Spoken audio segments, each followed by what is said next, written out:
The crack echoed through the marble bathroom, louder than any thunder. My cheek stung, a spreading stain of heat and humiliation across my face.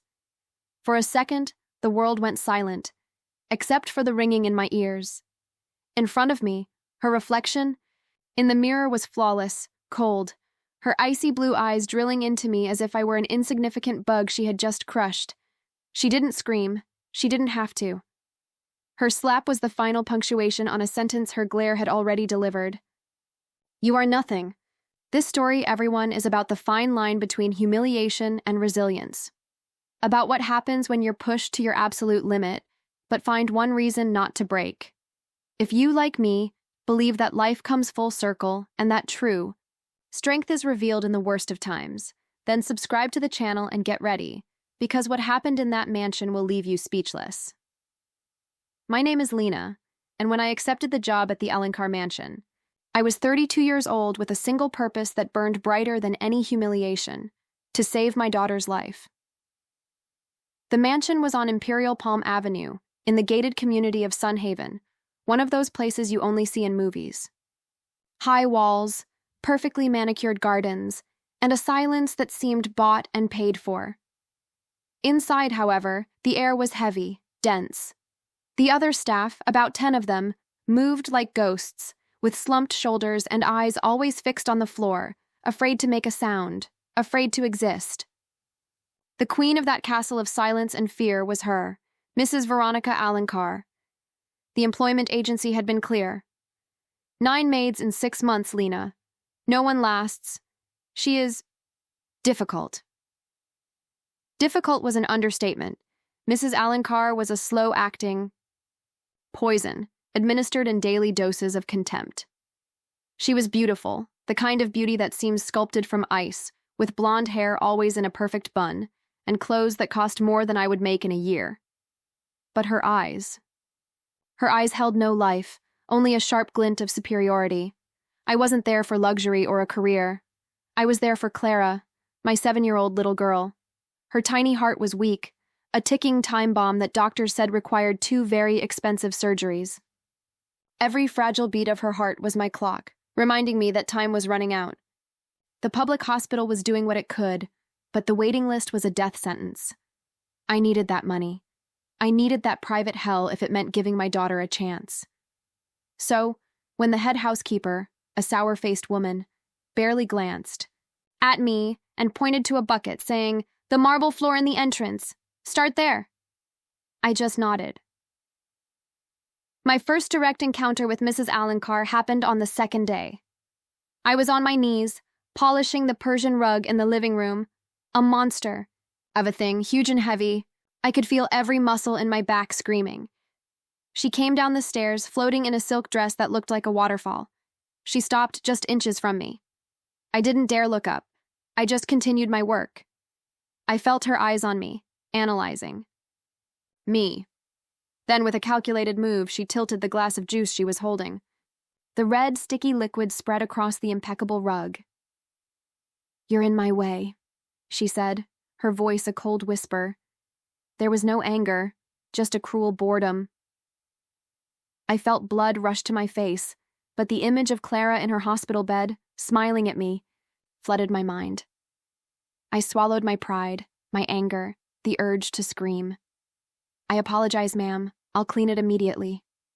She gave me a thin, almost imperceptible smile. It was a test. And I knew many more were coming. The days turned into a sick game of cat and mouse. She was the cat, and we were all the mice. One morning, my uniform, which I had left to dry on the staff's clothesline, disappeared. I searched everywhere. Desperation, starting to suffocate me. I knew she had taken it.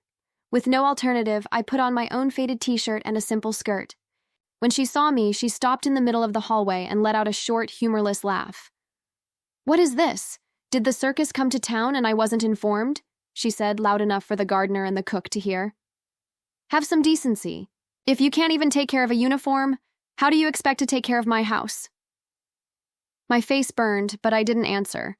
I just muttered an apology and went to the kitchen, where Isa, the cook, a kind-handed woman with sad eyes, gave me a glass of water. Don't mind her, child. She feeds on our misery, she whispered. But the worst test was the slap. The one I told you about at the beginning. I was cleaning her suite. She watched me from the doorway, her arms crossed. The sink. There's a spot, she ordered. I went to the white marble sink and started scrubbing. As I stretched to reach a corner, my elbow lightly brushed against a crystal perfume bottle, which wobbled but didn't fall. It was enough. She moved with the speed of a snake. And then the crack, the stinging cheek. You clumsy, useless thing, she hissed, her face inches from mine. Do you know how much this costs? It costs more than your miserable life. In that moment, I felt something inside me break. The dam of patience I had so carefully built threatened to collapse.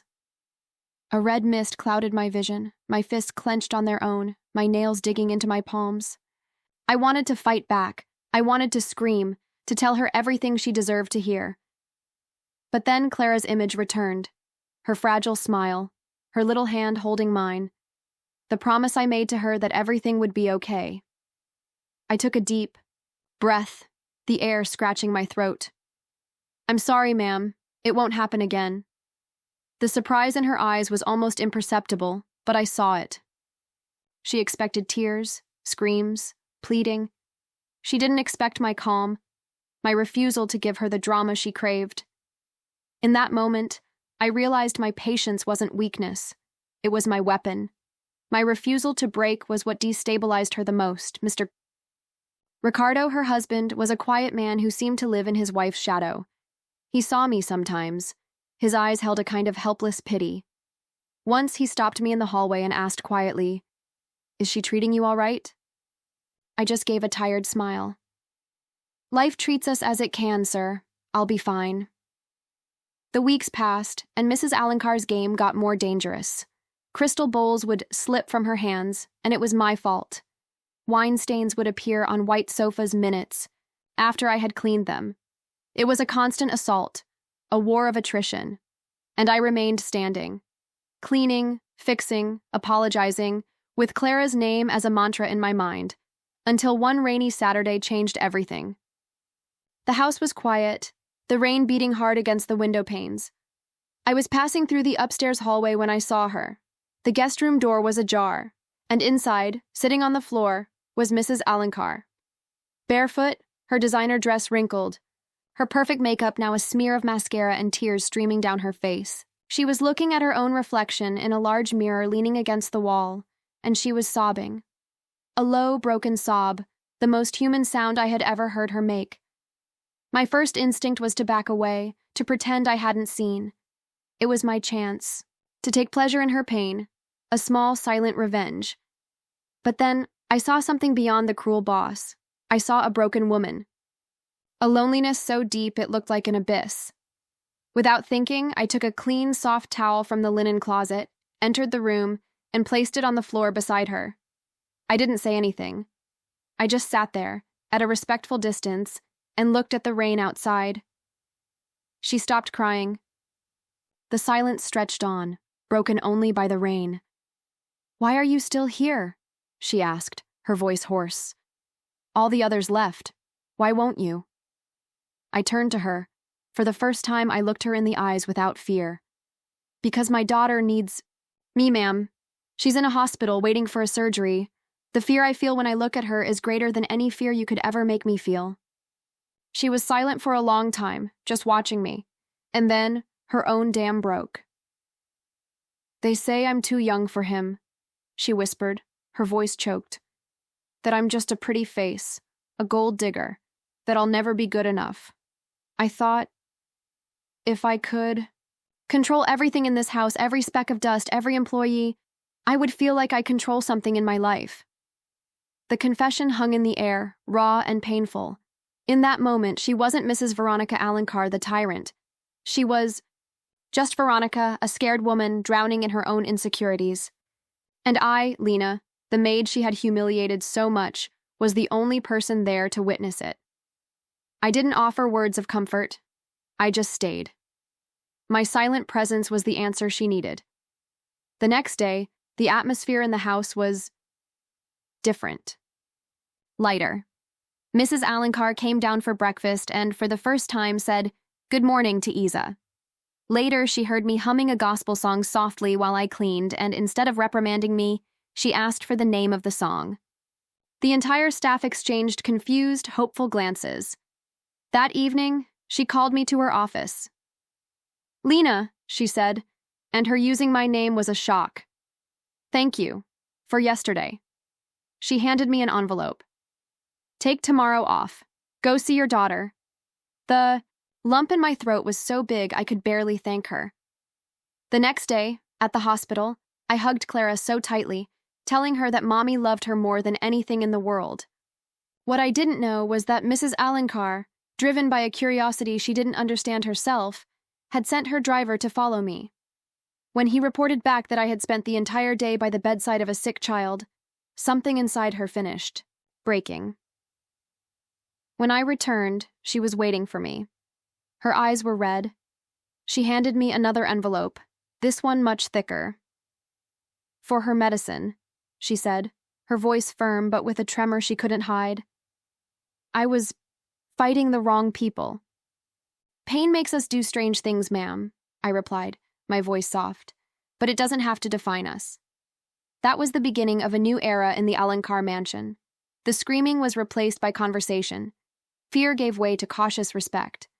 Mr. Ricardo smiled more. Isa started singing in the kitchen again. The house was, slowly, learning to breathe. 2 weeks later, Mrs. Alencar surprised me again. She was going to a charity luncheon with powerful friends. "And you're coming with me," she declared. I was in shock. "But ma'am, You are one of the strongest women I know," she cut me off. "And one of my friends runs a Children's Heart Foundation. You're going to tell her about Clara." She gave me a beautiful dress and new shoes. At the luncheon, she introduced me not as her maid, but as my friend Lena. That day, Dr. Adisua, from the foundation, listened to my story, looked me in the eyes, and said the words I had dreamed of hearing. "We're going to take care of Clara." The surgeries were a success.